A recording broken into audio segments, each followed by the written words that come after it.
haji dan umrah. Yang jauh salam yang sedang susah hilang susahnya.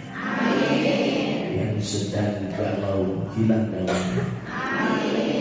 Yang sedang sakit gigi hilang. Rontok hilang sakit.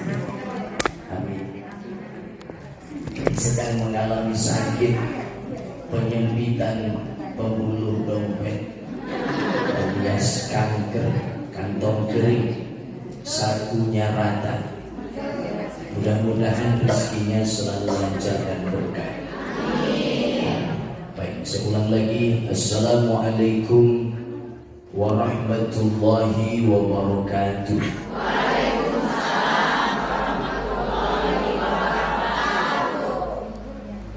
Alhamdulillahi wahdah, sadaqa wa'dah, wa nasura abdah, wa a'azza jundah. Assalatu wassalamu ala rasulillah Sayyidina wa maulana Muhammad ibn Abdillah, wa la hawla wa la quwwata illa billah. Mari angkat kedua tangan, sama-sama berdoa.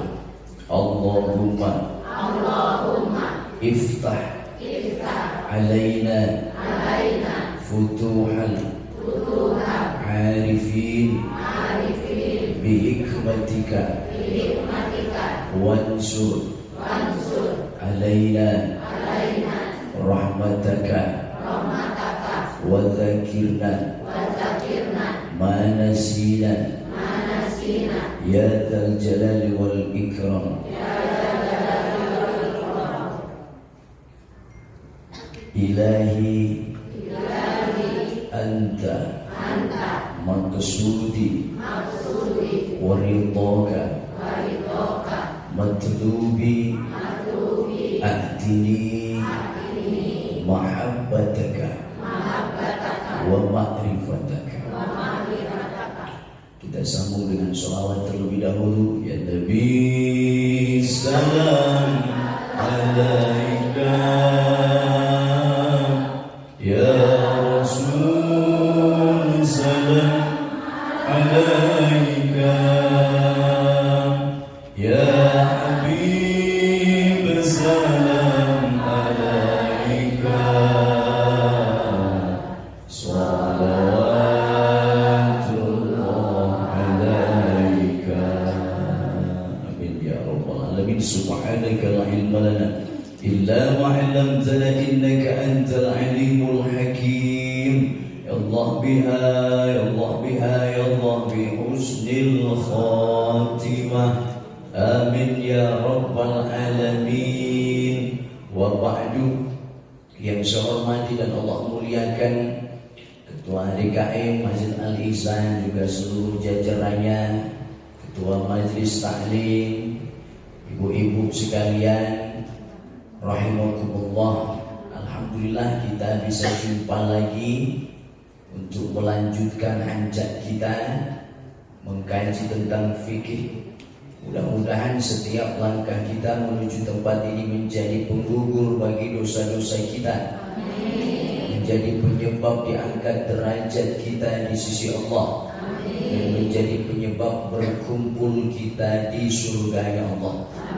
Segala hajat kita, cita-cita kita, baik itu urusan dunia maupun akhirat, terucap ataupun tidak, Allah Maha Tahu. Semoga Allah kabulkan. Saudara-saudara kita yang sedang sakit, semoga lekas sembuh. Seandainya menjadi penggugur bagi dosa-dosanya, yang telah meninggal dunia, semoga mendapat rahmat dan ampunan Allah, ditempatkan di tempat yang terbaik di sisi Allah. Kita pun akan menyusul. Siapa yang selamanya di dunia? Tak ada. Masa depan yang paling pasti mati. Semua kita akan menuju sana. Ya terserah saja. Mau ibu-ibu di payung, Nabi di pengkir boleh. Atau sebaliknya, saya di pengkir, bapak ibu-ibu di payung boleh. Mudah-mudahan kita semua diberi panjang umur dalam keadaan sehat walafiat, istiqomah dalam taat. Seandainya pun harus wafat, wafat dalam keadaan terbaik, husnul khatimah. Amin ya rabbal alamin. Al-Fatihah.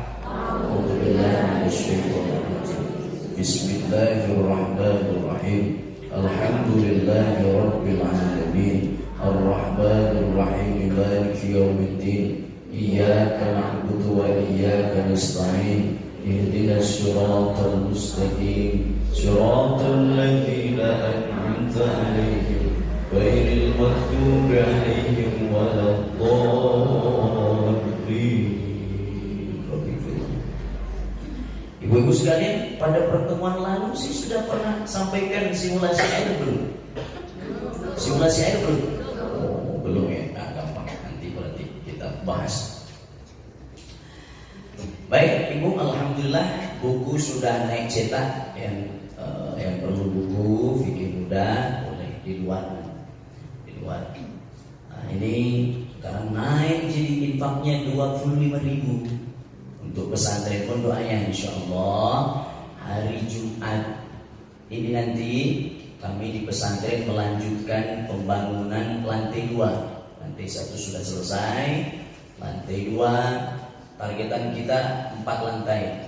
Inilah gambaran pesantren kalau jadi macam ini. Nah, barangkali ada yang perlu kalender, boleh kalender 2024 nanti di luar ada. Ini infak pesantrennya 10.000. Ini mahisa tahunan 10. Jadi ibu infak lewat kalender atau pesantren 10.000 dengan bukunya 25.000 janten seberahan 35.000 ente 100 ribu aja. Oh, memang buat ini langkungan mana? Ada di luar nanti. Maka ibu-ibu sekalian rahimakumullah. Saya boleh berdiri ya? Apunten, ya, jelas. Kalau berdiri begini kan rada kelihatan kasetnya. Biarlah kata orang pendek, irung pesek, muka siga karesek, ngadu kasek. Bapak Ibu sekalian rahimakumullah. Sebelum masuk kepada pembahasan kita, saya sampaikan dulu satu hadis dari kitab Lubabul Hadis. Baginda bersabda kepada Ibnu Mas'ud, "Ya Ibnu Mas'ud, hei Ibnu Mas'ud, julusuka, duduklah engkau fi majlisil ilmi, di majlis ilmu sa'atan, sesaat saja, ya kurang lebih 1 jam, setengah jam, enggak lama-lama. Duduk dalam waktu sesaat di majlis ilmu. La tamassu qalaman wa la taktubu harfan. Kau tidak pegang pulpen untuk, walaupun seandainya kau tidak buat pegang pulpen, tidak pegang buku untuk menulisnya, hanya duduk diam ngajanteng diam. Ngadang muka. Apalagi ibu-ibu pada kreatif ini, buku, catat. Ini lebih afdol lagi, lebih bagus lagi. Misalnya hanya duduk diam dalam waktu sesaat, gak menuliskan apapun, hanya duduk mendengarkan. Khairun laka min itki al-birraqawat. Lebih baik bagimu daripada memerdekakan 1000 hamba sahaya. Sekarang sudah tak ada lagi perbudakan, tapi dikonversikan, bagaikan kita mensodakokan uang sebanyak itu. Kalau harga unta taruhlah 35 juta. Kalau harga manusia, hamba sahaya itu kan manusia yang bisa diperjualbelikan. Zaman dulu, sekarang sudah tak ada. Taruhlah harganya 100 juta. Mangga di etang 100 juta kali 1000. Berapa nolnya itu?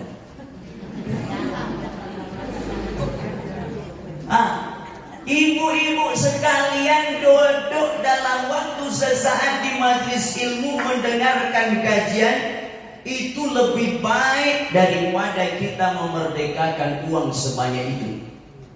Atau dalam riwayat lain, orang belajar satu bab ilmu. Kita sekarang membahas tentang fikih. Mau diamalkan ataupun tidak, begitu ya. Ilmu yang kita pelajari, syukur diamalkan, jauh lebih baik. Seandainya hanya duduk mendengarkan ilmu, diamalkan ataupun tidak, itu pahalanya lebih baik daripada sholat alfi rokaatin, 1000 rakaat. Ibu-ibu sekalian, upami di piwaran milih, ibu ngadekul di bumi, sholat sunnah 1000 rakaat. Terus dibanding ibu-ibu sekalian berada di majelis ilmu ini, lebih pilih mana? Ya mending ngaji. Jangankan 1000 rakaat, eta tarawih nu 11 nu 23 tos gempor. Ini luar biasa, ini keutamaan ilmu. Yarfa'illahu alladziina amanu minkum walladziina utul ilma darajat. Syarat kita kalau ingin diangkat derajatnya di sisi Allah harus punya 2 hal. Punya berapa ibu? 2. Iman dan ilmu. Iman tak cukup, harus pakai ilmu. Ilmu pun tak cukup, harus disertai iman. 2 hal yang gak boleh pisah. Kita sudah bahas pada pertemuan lalu tentang ilmu dan iman. Ketika ilmu dan iman ini mantap, tertanam dalam diri kita, dalam diri anak cucu kita, insya Allah akan menjadi layaknya ikan di lautan. Seperti apa? Cai laut rasana lautnya ngiring asin itu. Kusabab lautnya hirup. Mun kadiehi kadieru. Cantik dah. Kuntilanak. Ampun. Kusabab lautnya hirup. Coba mun laut pae, diasinin asin, diasemin asem. Laut pae, laut pae. Ustaz ente sopan, ustaz mah pupus, preman modal, bangsat kojor. Ini bahasa Sunda indah, sekalipun ndak usulnya. Saya juga lagi diajar Sunda. Anak saya ajarkan bahasa Sunda yang lemes. Ibu-ibu di sekitaran ibu-ibu banyak pakai bahasa Indonesia, bahasa Sunda. Pakai campuran barangkali ada Sunda. Anak-anak kita ajarkan bahasa Sunda yang bagus. Jangan sampai orang Sunda tak tahu Sundanya. Saya di Lampung tuh lingkungan saya Jawa. Saya nggak diajarkan bahasa Indonesia. Bahasa Indonesia bisa sendiri di sekolah. Di keluarga saya diajarkan bahasa Jawa yang lemes sama istilah, bahasa Kerong Inggil. Agar ketika ngobrol dengan orang tua bahasa lemes di luar. Ini kadang orang Sunda nggak tahu Sundanya. Ngobrol dengan orang tua kasar, ki mantok siang, kasar. Apalagi bahasa Sunda ini ragamnya begitu bahaya. Coba makan dalam bahasa Indonesia berapa bahasa? 1 saja. Makan, presiden makan, kiai makan semua. Tak ada bahasa lain selain makan. Sunda dahar, tuang, neda, emam, nyatu, jajawo, lolodo, tetege, barang lebok, barang hakan, barang terui, barang capek, barang ngejo, apa? Ragamnya begitu banyak. Bayangkan anak kita tak pandai membedakan. Suatu saat ada pengurus DKI main ke rumah kita. Datang anak kita klunyung, mangga pemirsa, dilebo. Nggak enak terdengar. Nah, pakai bahasa Sunda yang bagus. Oke, gaya di kampung, gaya pakai bahasa Indonesia. Tapi tak matching, panggilannya papi dan mami. Nah, ikut papi sana, jangan ikut papi. Papi badai maju. Enggak matching papi maju. Bagusnya papi itu ke kantong. Ikut mami saja, apa lagi mami? Mami jangan geger.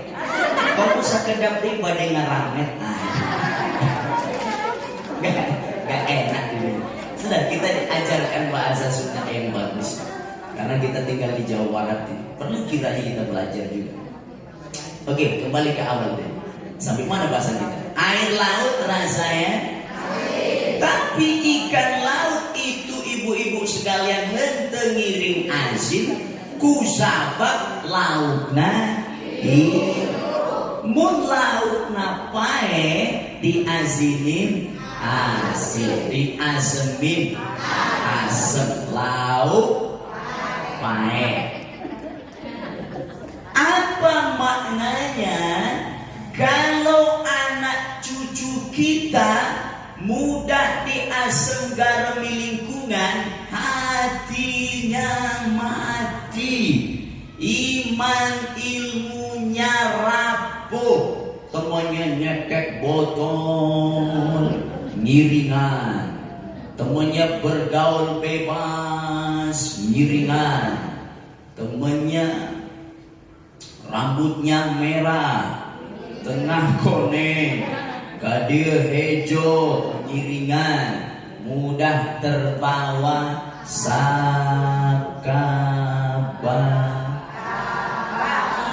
mudah terbawa sakaba, cilu. Apalagi ibu-ibu sekalian yang punya anak gadis cantik, heran menjerang. Malam mingguan ada yang apel, pakai motor Tiger, bawalah ke bawah pohon kersen. Kersen. Tabrakan. Maaf, 1000 maaf. Mobil sareng mobil tabrakan. Penyokna aman. Kalebe, manusia lain jenis tabrakan, penyokna kemana? Kapayung. Jalan-jalan kasih pusal, meser cendol di kalapan, aduk lajir jemputah buga, gundal gendel, papa, na'udzubillah.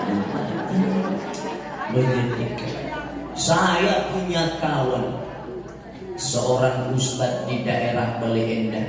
Pernah saya sampaikan belum? Kalau sudah pura-pura belum sedih. Kawan saya daerah Bale Endah, ustadz di sana, didatangi oleh tetangganya ibu-ibu. Pak Ustadz, cerik kata ibu-ibu, cerik. Apa bahasa lemesnya apa cerik? Nangis. Kunaon bu, anak saya. Kenapa anak ibu? Ibu-ibu ini punya anak perempuan usia SMA, cantik, heran, menjerang. Kalau minum kopi kelihatan di sini. Cantik sekali. Kenapa anak perempuan ibu masuk toilet jam 9 pagi, lalu jam 1 siang belum keluar-keluar, didobrak ke bapaknya. Nyata di dalam toilet, maaf 1000 maaf, lucu nggak heje, melahirkan. Na'udzubillah.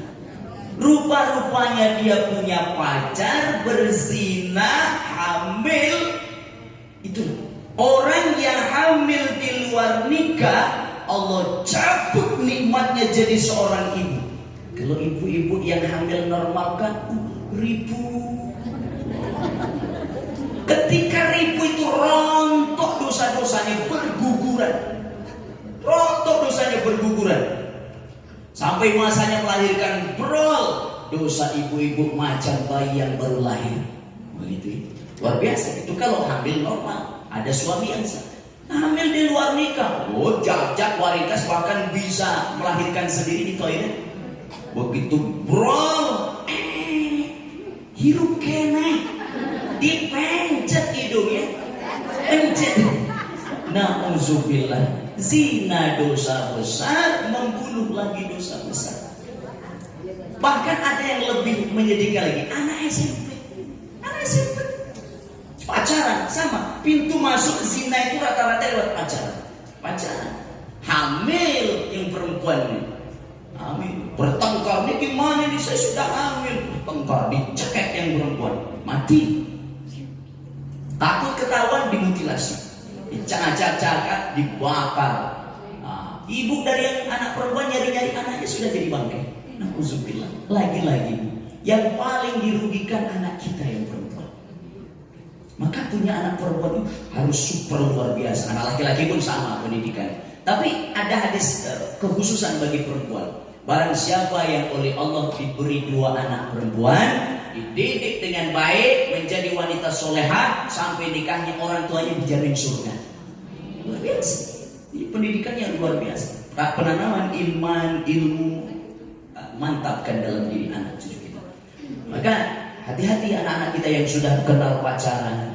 Istri saya itu bukan pacar saya, kita tak pacaran. Kita dipertemukan pada waktu saya ngisi tabligh akbar. Begitu turun dari panggung, dikenalkan sama kiainya. Ustaz, tak acan gaduh calon, belum Pak Kiai. Ini ada gendis rupanya. Boleh. Besok main ke rumahnya, silaturahmi. Telusuri bagaimana ke akhlaknya. Alhamdulillah cocok. Lamaran pun tidak, tentukan tanggal nikah. Begitu sudah nikah, saya penasaran, tanya, apa sih doamu dulu ketika kau gadis? Oh, saya tuh pengen dapat suami yang NU, no udud. Oh, painan abi tetiasa udud. Saya di pesantren, kawan-kawan pada udud, pesantren tradisional. Kawan-kawan pada udud di Cililin. Kayaknya kalau udud ini gentle rasanya. Saya nyobian udud, cobianlah saya udud. Ada yang aneh. Kawan-kawan kalau udud itu asapnya bisa keluar dari hidung. Saya susah. Gimana cara biar asap bisa keluar dari hidung? Coba saya telan asapnya tuh, barulah keluar hidung. Habis 1 batang lebet angin. Nggak bakat saya udut. Barangkali itu cara Allah mengabulkan doa istri saya. Tak pacaran. Maka jaga anak kita, didik dia. Pastikan anak kita dekat dengan ibunya, dekat dengan ayahnya. Apalagi anak perempuan, pastikan dekat dengan ayahnya.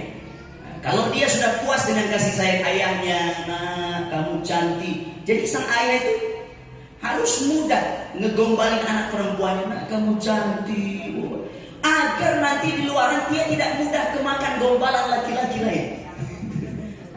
Rata-rata orang yang mudah terjerumus kepada pergaulan bebas itu adalah anak perempuan yang gak dekat dengan ayahnya, gitu ya. Bahkan ada penjahat anak sampai 300 yang sudah dia lecehkan. Kenapa Anda bisa-bisanya melecehkan anak perempuan ini? Oh, cara Anda bagaimana? Saya mencari anak-anak perempuan yang gak dekat dengan ayahnya. Oh, jadi mudah dikelabui. Gitu ya. Maka benteng keluarga itu luar biasa. Penanaman ilmu, iman agar menjadi layaknya ikan di lautan. Air laut boleh rasanya asin, tapi ikannya tidak ikut terkontaminasi jadi asin. Kenapa? Ikannya hidup. Maka dikeluarkan contohnya. Barulah kita masuk ke sini, simulasi air. Tinggal ada 2 gelas, sebelah kanan, sebelah kiri.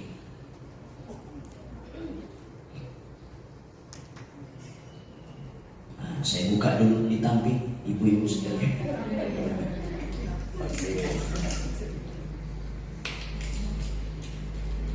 Kita isi dengan ukuran yang sama, sebelah kanan, sebelah kiri. Atau samit aja. Nah,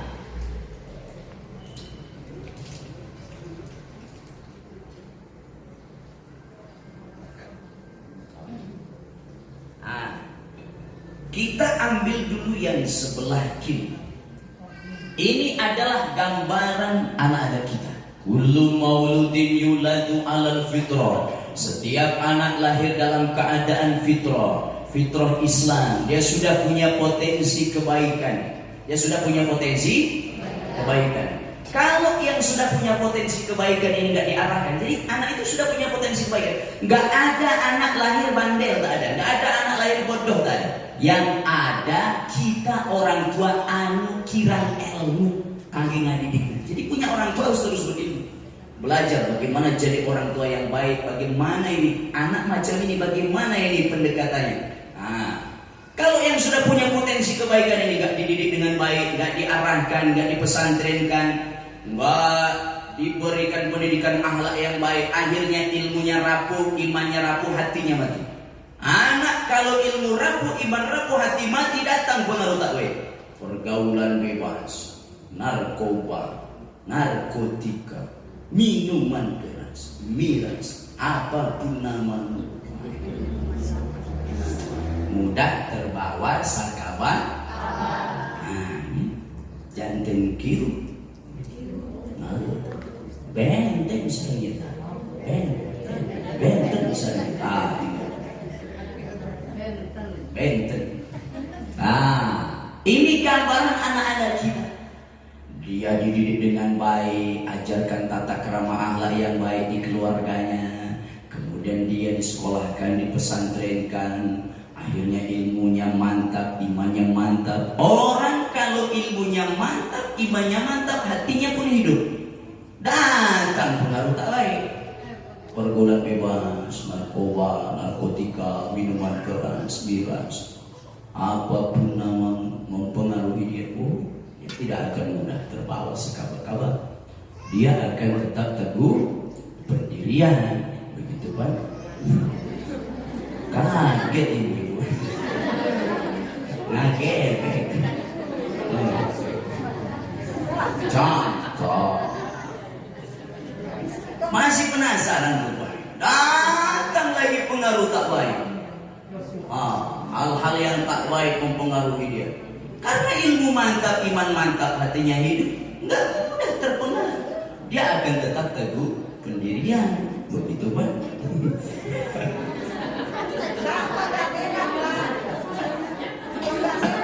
Ya. Contoh. Kalau Bapak, ibu-ibu sekalian gaduh murang kali nasa model kieu, ilmu mantap, iman mantap, hatinya hidup. Dia tidak hanya bermanfaat untuk dirinya saja, insya Allah dia pun akan bisa bermanfaat bagi orang lain.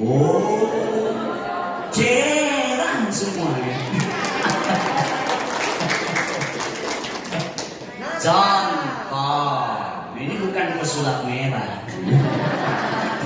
Contoh. Itu yang di sebelah kanan. Sebenarnya sudah saya kasih penangkap. Cuma kan henteu katingan.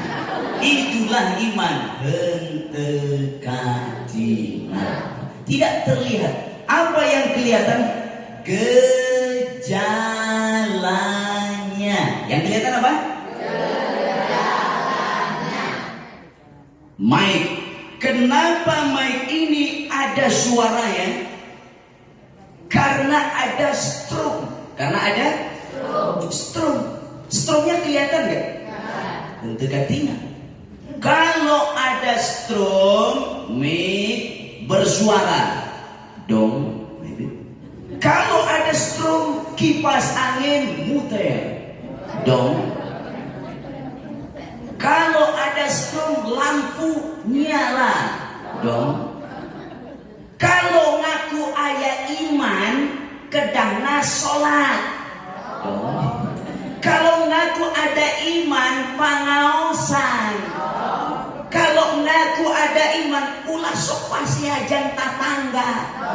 Sudah, jangan dong. Ulah sok pasti ya. Sebentar lagi ini kan apa? Musim pemilu ya. Ulah sok pasti ya. Biarkan satu milih siapa terserah. Begitu ya. Agar kalau nanti siapapun yang jadi, yang tukang rujakan jadi tukang rujak, yang tukang lotek angger jadi tukang lotek. Ada di kampung, bebelaan tahun 2019 tuh, satu milik Pak Jokowi, satu milik Pak Prabowo. Masa ya jangan datang Prabowo Jokowi, wiwi. Bumi nakahuruan. Apakah calon presidennya datang nilungin? Hentepan saha nulungan. Tantangan deui ulah sok pasea. Biarlah berbeda boleh, marahan jangan. Berbeda boleh, marahan pasea jangan. Kerdil kita kalau setiap yang berbeda lalu dianggap musuh. Kita ini lahir ke dunia berkat perbedaan. Allah tidak menciptakan Adam dan Asep. Aku dan kalau ada yang namanya Mas. Tapi Adam dan beda tidak? Maka bisa lahirlah kita. Saya pakai sepatu, ada kanan, ada kiri. Bayangkan kanan semua. Gak enak dilihat. Kita kalau jalan, kalau yang kanan ke depan, kiri ke belakang, ke belakang, terus gantian. Beda tidak? Beda. Tapi enakan dilihat nih. Bayangkan pedah-kedah sama, ke depan semua. Wah, itu jurik Cina, pampir. Gak enak dilihat. Oke, berbeda boleh, marahan jangan. Oke, yuk kita bersatu yuk. Kita akur yuk. Kita rukun yuk. Kita kompak yuk. Kita berjamaah yuk. Kita pulang yuk. Belum selesai, jangan. Intermezzo saja. Kembali ke awal. Iman itulah penggerak. Begitu ya. Kalau iman mantap, insya Allah ilmu iman mantap, insya Allah dia tidak akan mudah terpengaruh. Apalagi zaman ini macam-macam ada. Kalau dulu ibu-ibu pernah dengar nggak lagu fenomenal? Madu di tangan, racun di tangan kirimu. Madunya di mana? Kanan. Racunnya di mana? Di kiri. Setiap hari di dunia ini kita menghadapi madu racun, hak dan yang batil, yang benar dengan yang salah. Kalau ilmu mantap, iman mantap, insya Allah kita akan bisa membedakan mana madu, mana racun. Madunya di mana? Kanan. Racunnya di mana? Di kiri. Ambil yang kiri. Orang bego namanya. Tahu ibu orang bego? Makan es di tiup. Berasa kirain panas. Maaf, kembali ke ibu-ibu deh saya tanya. Bu, kompak, bu. Madu di kanan, racun di kiri. Ibu-ibu pilih di madu apa di racun? Racun dua-dua. Konon katanya yang boleh beristri lebih dari 1, 4 orang saja. 1 ulama kiai ajengan, 2 pejabat, 3 nu benghan, 4 nu gelo. Ulama kiai ajengan bukan, pejabat sanes benghar teu bobon ka 4. Nah, maka perlu kiranya ilmu dan iman ini mantapkan agar kita tidak mudah terpengaruh, tidak mudah terbawa sakaba-kaba. Suatu saat ibu-ibu sekalian terjadi tabrakan di tengah jalan. Korban berjatuhan. Datang wartawan meliput, susah. Tolong dong, saya kasih jalan ke depan korban. Anda siapa? Saya bapaknya korban. Biar cepat kan. Ngaku siapa? Saya bapaknya korban. Minggir, ada bapak korban. Sampailah si wartawan depan korban, pucat wajahnya. Rupanya yang ketabrak anak monyet. Sudah kadung ngakuin bapaknya korban. Kutil, kurang teliti.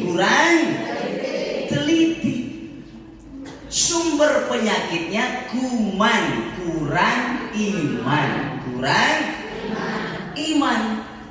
Akibat kuman muncul penyakit kutil, kurang teliti. Jangan dulu ngakui begitu. Ini kan penyakit kita. Asal ada orang ngaku nabi apa. Bahkan ada berita terbaru di Malaysia sudah ada orang ngaku Imam Mahdi. Ada saja pengikutnya. Ada saja pengikutnya. Mudah terbawa sakabaka. Oke, maka kuatkan ilmu, iman, jangan berhenti ngaji. Boleh kita berhenti ngaji, syaratnya 2. Syaratnya berapa? 2. 1, hente damang. 1, hente damang. 1, tedamang. 2, ngantukin. 1, tedamang. Baik tedamang fisik ataupun tedamang pikiran. No. Gila. Selama kita sehat, otak sehat, selama itu masih wajib ngaji. Selama kita masih hidup, selama itu wajib ngaji. Terus utlubul ilma minal mahdi ila lahdi. Menuntut ilmu itu sejak dari buayan sampai liang lahat. Kalau kata kawan saya itu timimiti di ais, dugika di pais, gitu ya, di pocongan. Maka mudah-mudahan ibu sekalian istiqomah ngajinya. Amin ya rabbal. Baik, kita masuk kepada pembahasan buku. Ada yang sudah punya bukunya? Ada yang belum? Ya, boleh dibagikan nanti uangnya gampang. Boleh? Oh ya, silakan ibu boleh dibagikan sih, biar kita ikut gampang uangnya. Kita ngahancak dari pasal 1.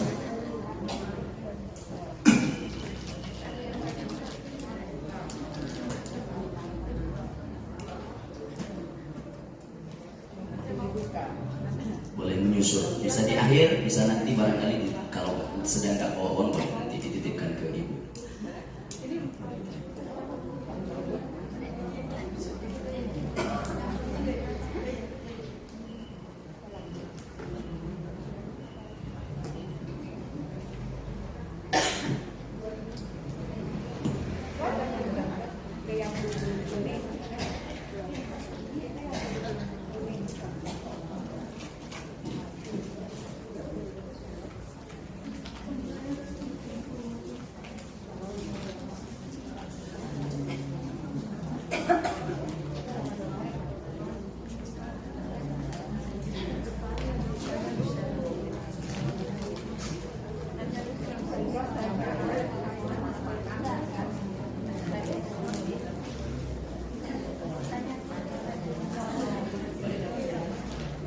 Baik, sambil berjalan kita buka pasal 1. Diulang-ulang nazomnya.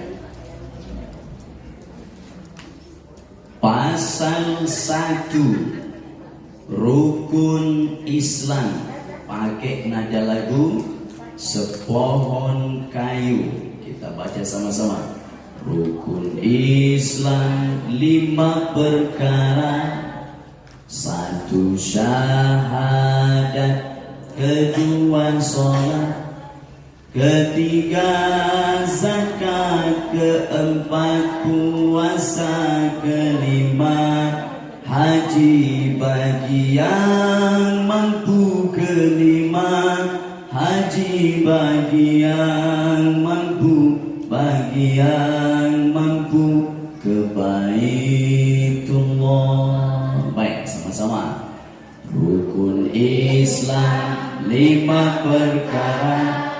1 syahadat,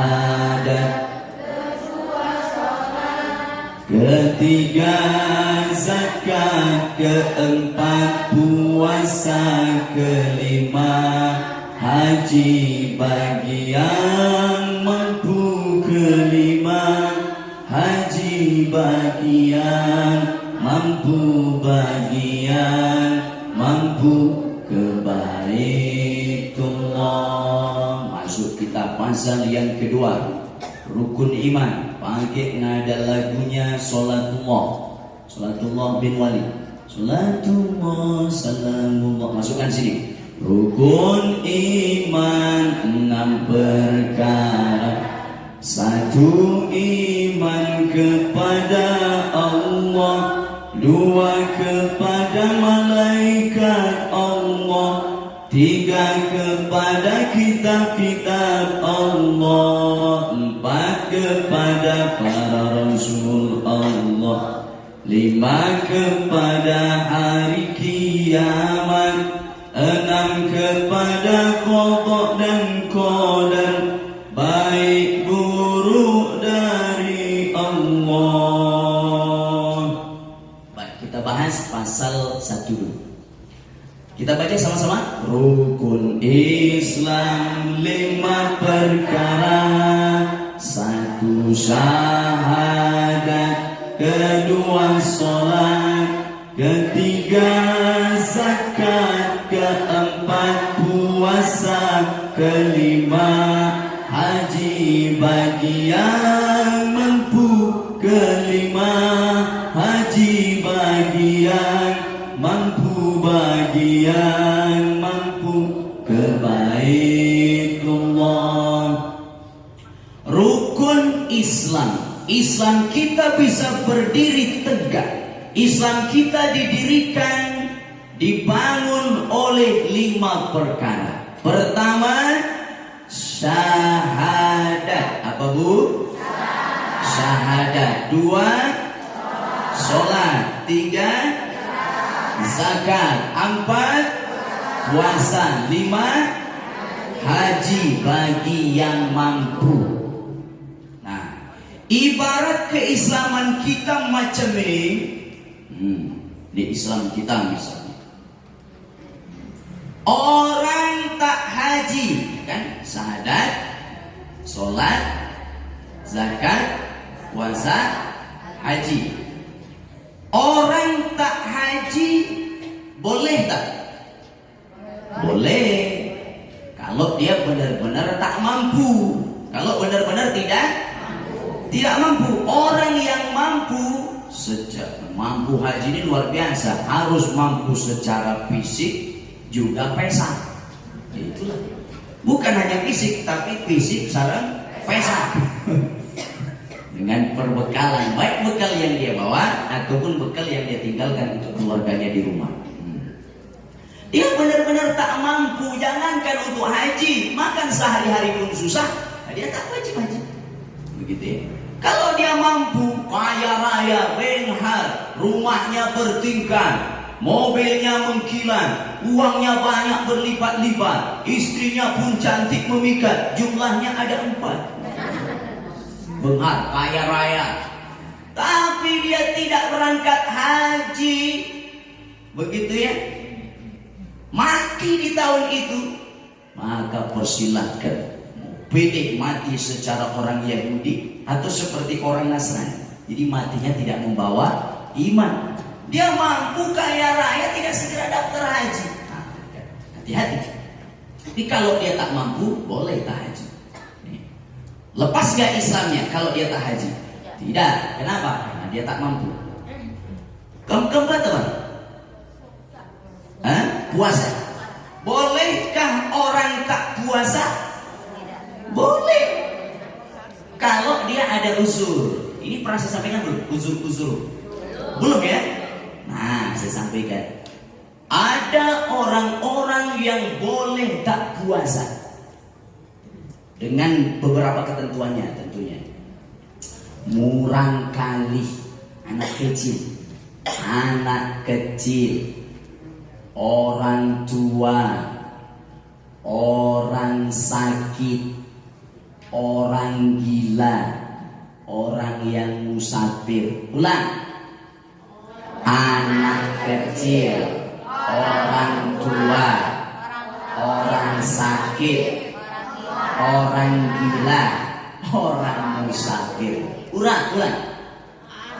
Anak kecil, orang tua, orang sakit, orang gila, orang yang bermusafir.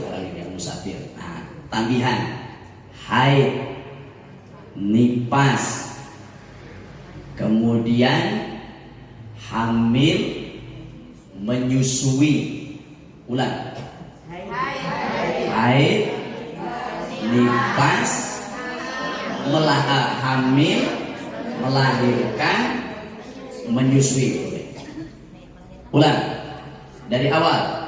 Orang yang boleh tak puasa: anak kecil, orang tua, orang sakit, orang gila, orang yang musafir, haid, nifas, hamil, menyusui. Nah, kan masuk kepada menyusui tadi. Jadi include kepada menyusui. Haid, nifas, hamil, menyusui. Haid, nifas, hamil, menyusui. 9 orang yang boleh tak puasa. 1, anak kecil, orang tua, orang sakit, orang gila, orang yang bermusafir, haid, nifas, hamil, menyusui. Ketentuannya: 1, anak kecil belum balik, tak perlu qadha, tidak perlu fidyah. Anak kecil tidak perlu qadha, tidak perlu fidyah. Kalau anak kecil belum balik, anak kecil yang belum balik memang tak wajib puasa, tapi kita orang tuanya wajib ngajar kenana. Wajib ngajar kenana. Saya kelas 1 SD, kelas 2 SD masih puasa beduk. Puasa beduk. Oh gaya. Sahur, ikut sahur. Kelas 1 SD, gaya. Kelas 1 SD kira-kira usia 6 tahun, 7 tahun. Gaya ikut sahur. Begitu datang waktu pagi jam 8. Iya patuangan ngariuk. Oh yang tuang. Boleh, tapi besok sampai jam 12 ya. Iya. Berproses. Dari jam 9 naik lagi. Karena anak gak wajib. Orang tua harus bijak. Jangan paksakan, harus bijak. Jadi jam 9 besok naik jam 10, 11, 12. Terus berproses sampai asar. Akhirnya bisa pulang. Alhamdulillah, kelas 1, kelas 2 SD masih begini. Kelas 3 SD sudah full puasa. Berproses.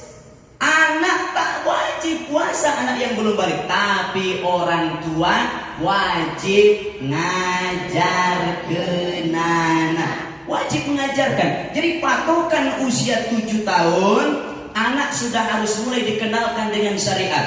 Sudah mulai diajarkan sholat, diajarkan puasa. Usia 7 tahun itu usia tamyiz. Patokan awal sebelum mendekati usia balik ada usia tamyiz 7 tahun.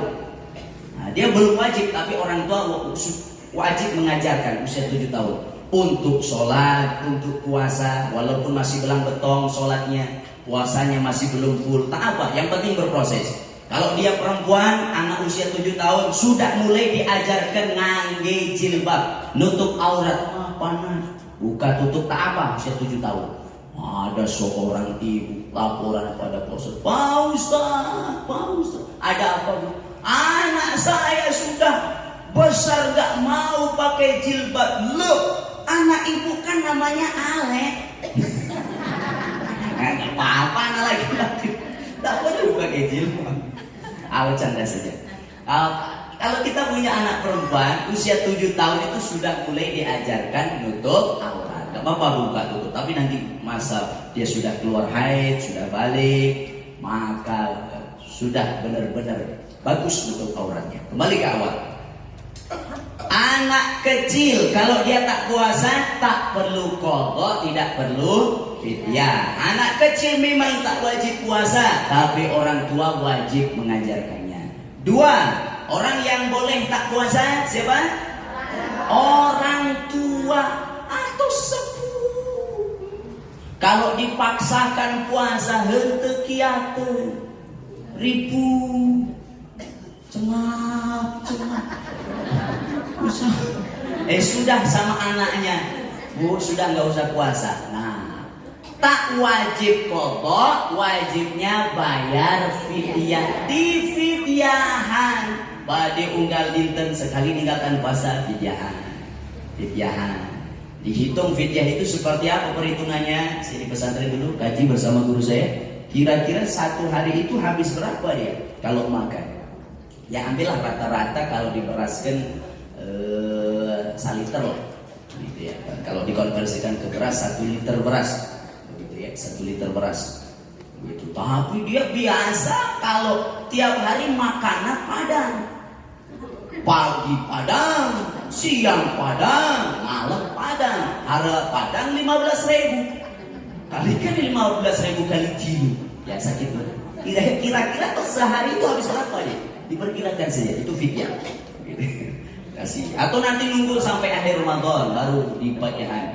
Enggak boleh, begitu ya, enggak boleh. Yang penting jangan sampai lebih, begitu ya. Atau kembali ke awal.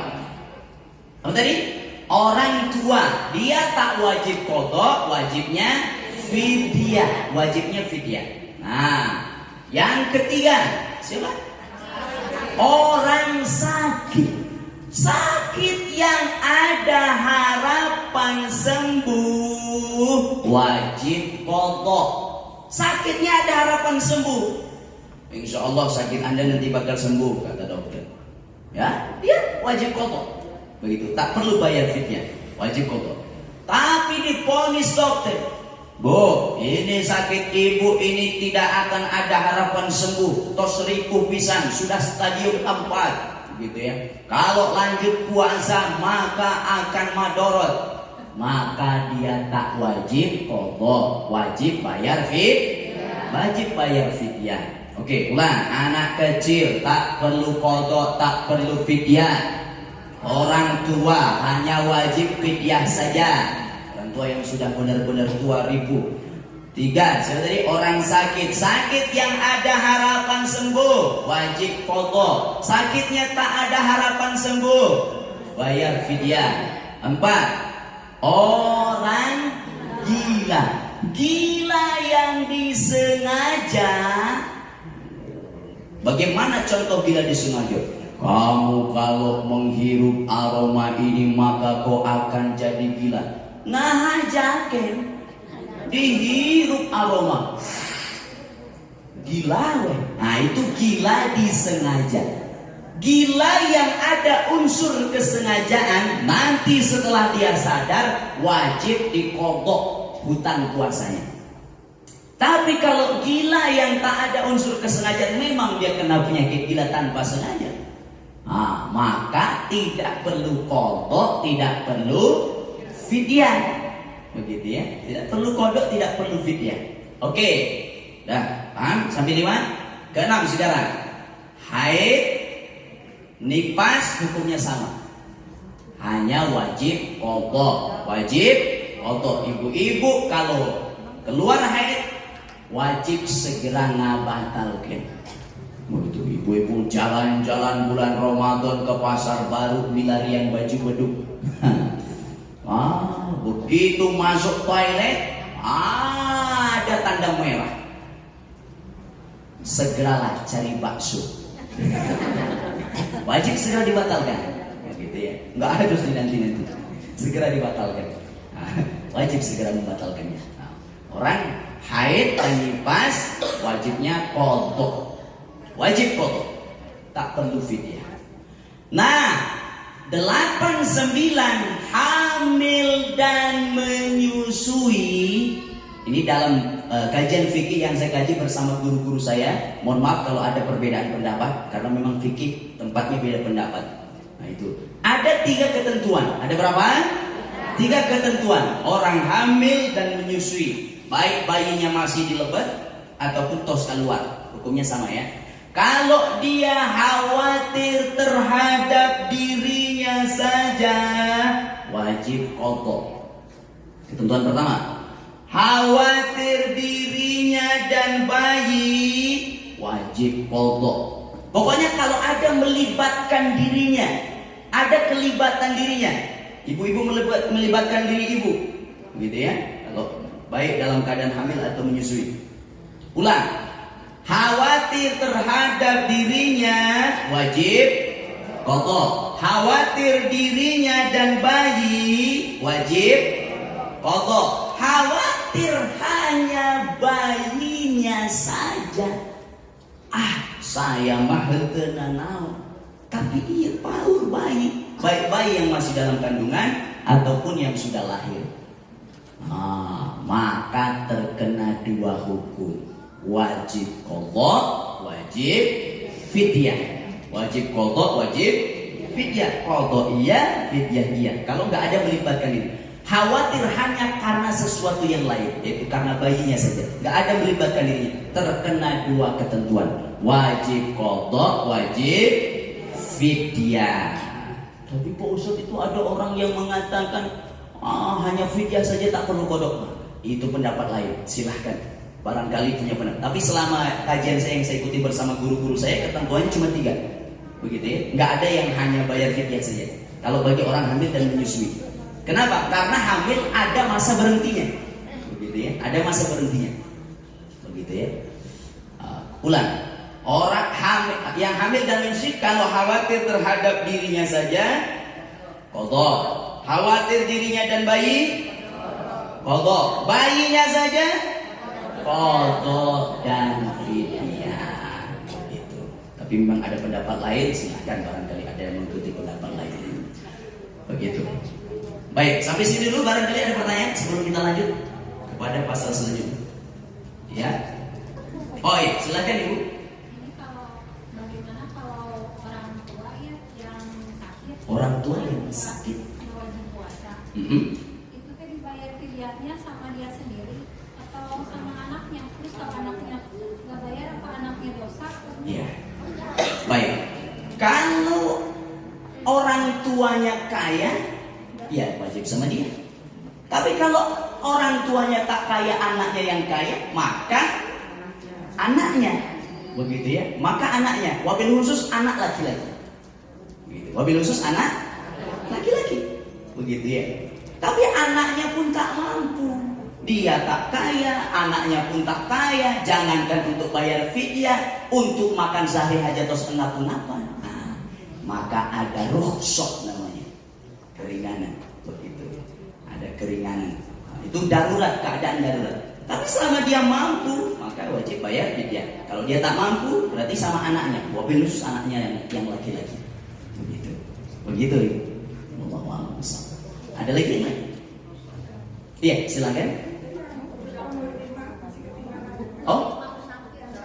Oh, yang musafir. Maaf. Ulang lagi ya tadi. Jadi ada poin kelima yang kelewat. 1 anak kecil, 2 orang tua, 3 orang sakit, 4 orang gila, 5 orang musafir. Terima kasih Bu atas keemutan. Begitu ya. Apunten. Yang kelima orang musafir. Musafir yang seperti apa? Dalam ketentuan fikih Syafi'iyah yang saya kaji bersama guru-guru saya, bukan pendapat saya ikuti pendapat guru-guru saya, dari gurunya lagi terus sampai kepada para sahabat, sampai pada Rasulullah. Begitu. Ilmu nyambung. Begitu ya. Memang fikih ada pendapat lain, Pak. Ini yang saya ikuti kajian bersama guru-guru saya tentang musafir ini. Kalau dia berangkat sebelum subuh, saya kalau pulang kampung ke Lampung, saya berangkat ke Lampung sebelum subuh, maka saya boleh tak puasa. Boleh tak? Sudah niat tak puasa. Begitu ya. Boleh. Tapi kalau memang mampu ya puasa jauh lebih afdol. Gitu ya. Orang musafir rukhsahnya boleh tak puasa. begitu ya. Tapi kalau dia tetap puasa karena memang kuat, afdol. Apa? Dapat keafdolan, gitu ya.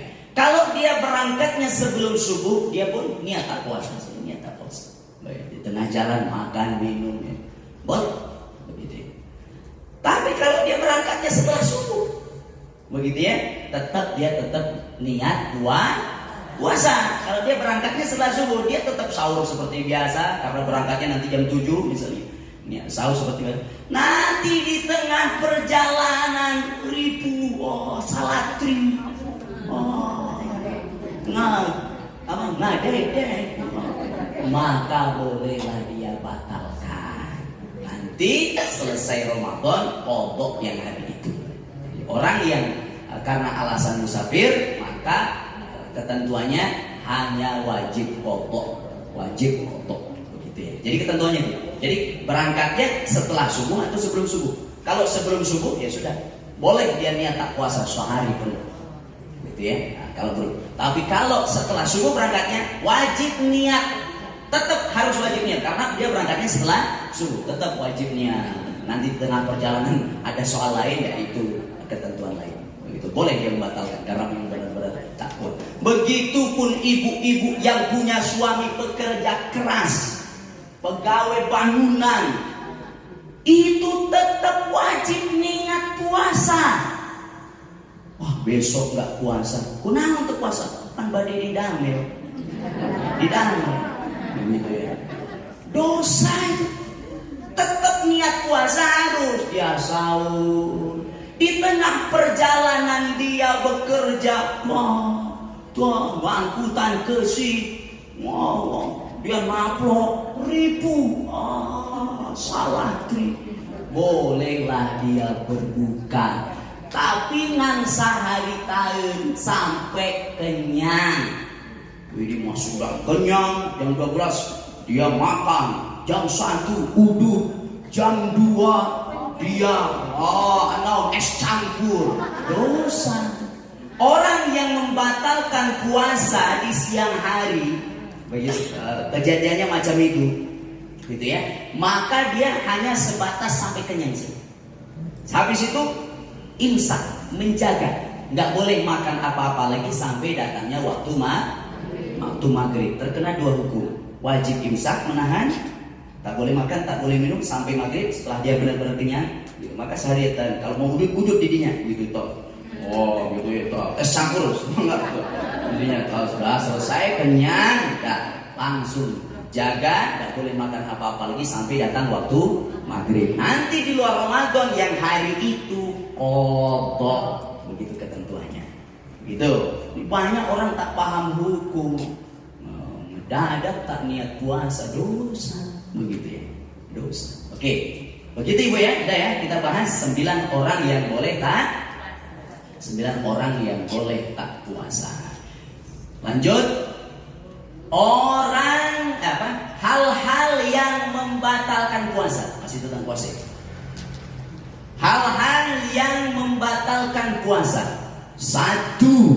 Memasukkan sesuatu ke dalam 5 lubang. Maaf, 1000 maaf. Dalam tubuh kita ini ada kurang lebih 5 lubang. Hidung, mulut, telinga. 1, 2, 3. Menyatu ini ya. 1, 2, 3. 2 lagi mana? Palawangan payun, palawangan pengker. Ya sudah, tak perlu saya jelaskan. Mulut, batasannya sampai apa? Menelan. Jadi kalau nggak ditelan nggak batal, tak batal. Ngasaan etak, naon asakan? Boleh. Itu ada rumusnya untuk ibu-ibu. Asal tidak ditelan. Sapanci boleh, asal tidak ditelan. Tapi kita takut ngasaan sampai sapanci. Itu tak mungkin. Oke ya? Boleh, sebatas lidah, kos asin. Langsung kumur-kumur buang, boleh. Asal tidak ditelan. Mulut batasannya sampai menelan, begitu ya. Kalau kumur-kumur dalam wudhu sunnah, maka walaupun puasa tetap kumur-kumur disunahkan. Seandainya lagi kumur-kumur, ada anak kita ngagetin, dah tertelan, nggak batal. Kenapa? Melaksanakan amalan sunnah. Karena itu kaget, nggak sengaja. Tapi kalau ngahajakeun kabitaku es krim, kan nggak sunah-sunah aja itu apa menempelkan es krim di mulut. Main-main sama anaknya. Efeknya dikagetan. Tertelan es krim batal. Kenapa? Karena es krim nggak ada hukum sunnah. Beda dengan kumur-kumur, gitu ya. Itu ya. Batal. Gimana kalau sudah batal macam itu? Ya sudah, dia terkena 2 hukum. Ya, imsak dan qadha. Dia tak boleh makan apa-apa lagi. Pulang ke rumah, dia tak boleh makan dia. Kalau makan ya dosa ya. Kecuali benar-benar dia lapar. Oh, kalau nggak makan dia salah di. Nah, itu boleh. Tapi kalau dia biasa saja, udah minum air 1 itu, wah, dia terkena 2 hukum. Imsak, menahan, tak boleh makan, tak boleh minum sampai datangnya waktu maghrib. Plus yang kedua, di luar Ramadan hari yang itu wajib diqadha kalau tadi ngajakan es krim tadi ya. Berbeda kalau yang air wudhu karena sunnah, ada kesunahan. Kembali ke awal. Mulut batasannya sampai apa? Menelan. Kemudian hidung sampai nyereng. Kira-kira kalau kita memasukkan sesuatu nyereng itu batal. Atuh eta kumaha mun ngupil ngorong boleh asal tidak sampai sini. Nah, kenapa sih batas ini? Oh, boleh. Maaf ini. Memang fikih macam itu ya. Nah, ini perlu kita bahas. Asal nggak sampai sini. Gitu ya. Boleh. Telinga batasannya ini telinga. Batasannya ini. Hanya sebatas ini tak. Tapi kalau sudah pakai apa itu kan ibu? Cotton bud, cotton bud itu batal. Itu dalam fikih Syafi'iyah ya, beda dengan fikih. Dalam fikih Malikiyah tidak sampai batal, cuma sampai makruh saja. Tapi Syafi'iyah batal, sampai memasukkan sesuatu. Kalau batasannya ini tak batal. Tapi kalau sudah sampai pakai cotton bud tadi sampai ke dalam batal. Palawangan payun, palawangan pengker, hitut dinacai. Kan ada istilah itu. Batal kalau dalam fikih Syafi'iyah. Berbeda kalau dalam pembahasan fikih lain. Gitu ya. Karena ada sesuatu yang masuk. Begitu. Begitu ya. Nah, begitu. Oke, kembali ke awal. 1, memasukkan sesuatu ke dalam 5 lubang. 2, yang membatalkan puasa makan sudah ya. Muntah dengan sengaja. Apa? Muntah dengan sengaja, gitu ya.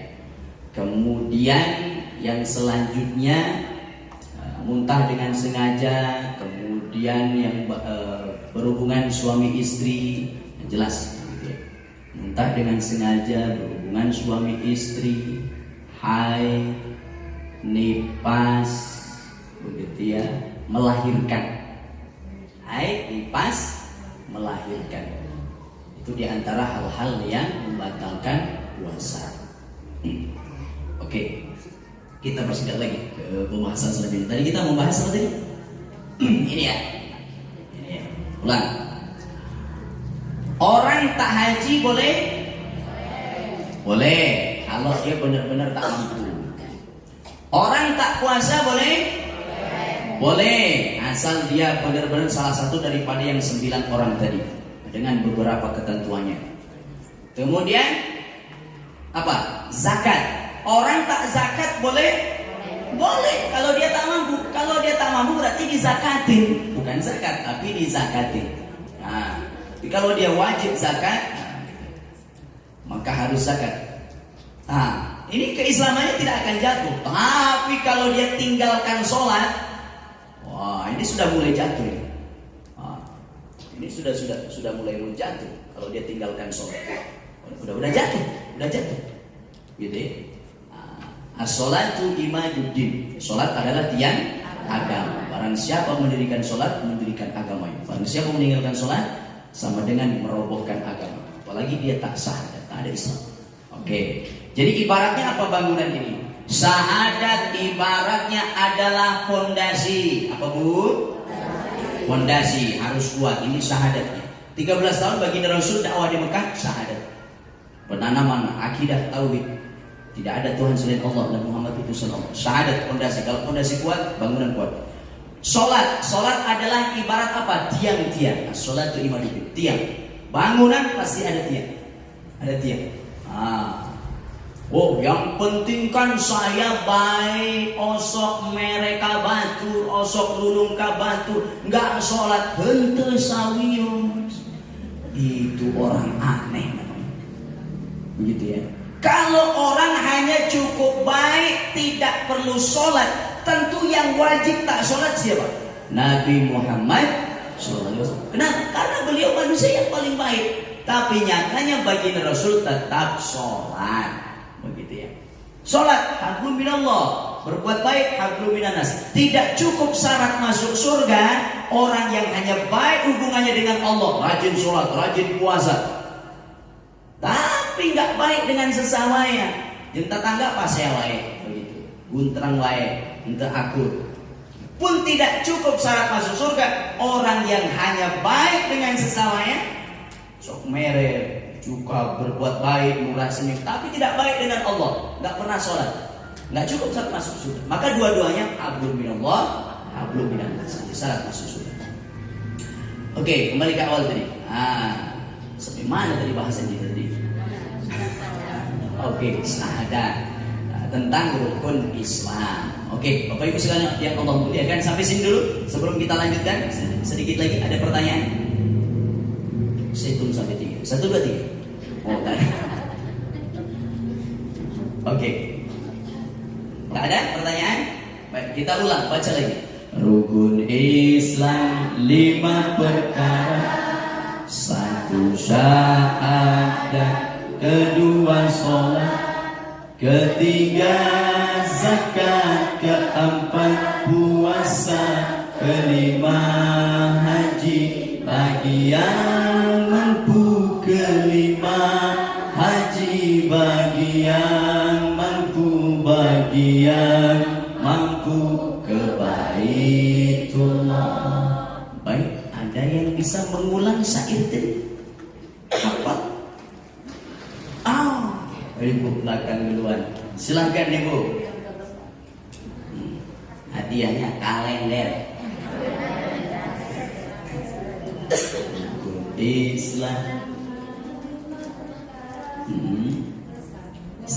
1 syahadat.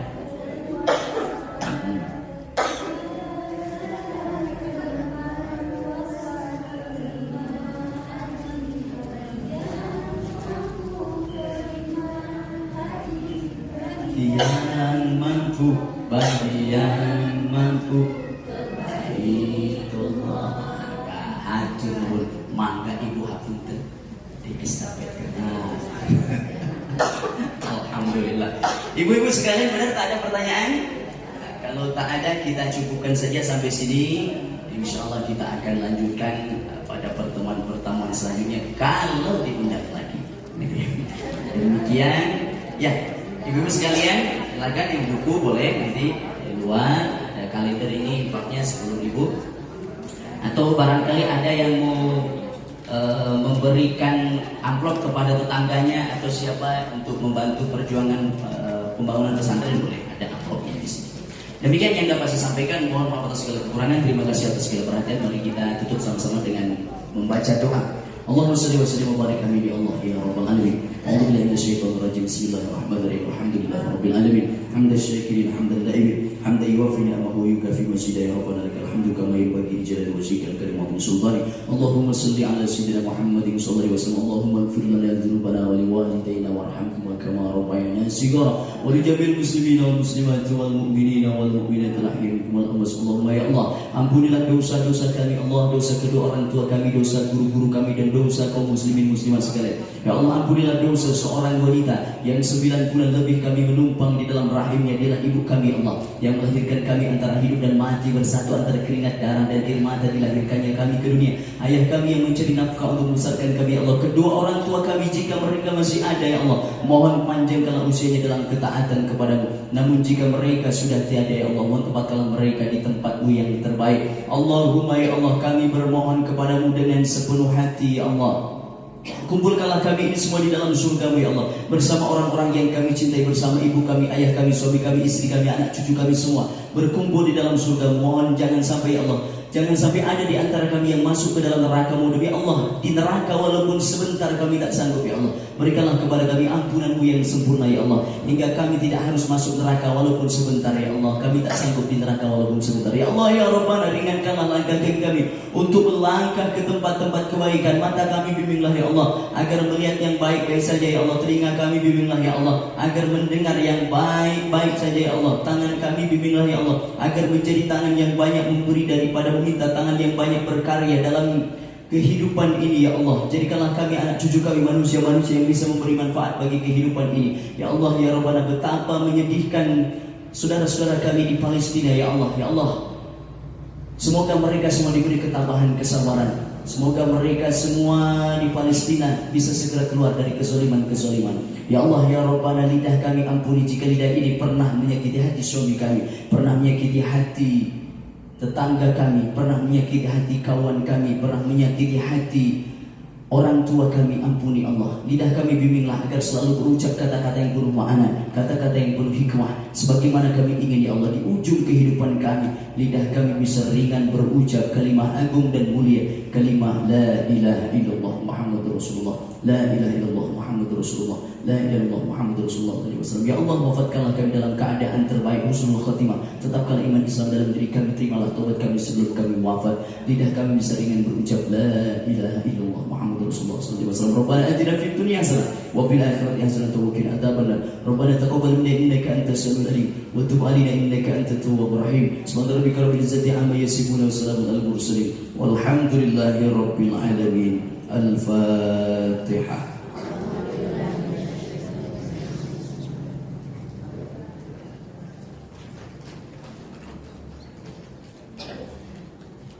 Demikian, mohon maaf atas segala kekurangan. Kepada Allah mohon ampun. Wassalamualaikum warahmatullahi wabarakatuh.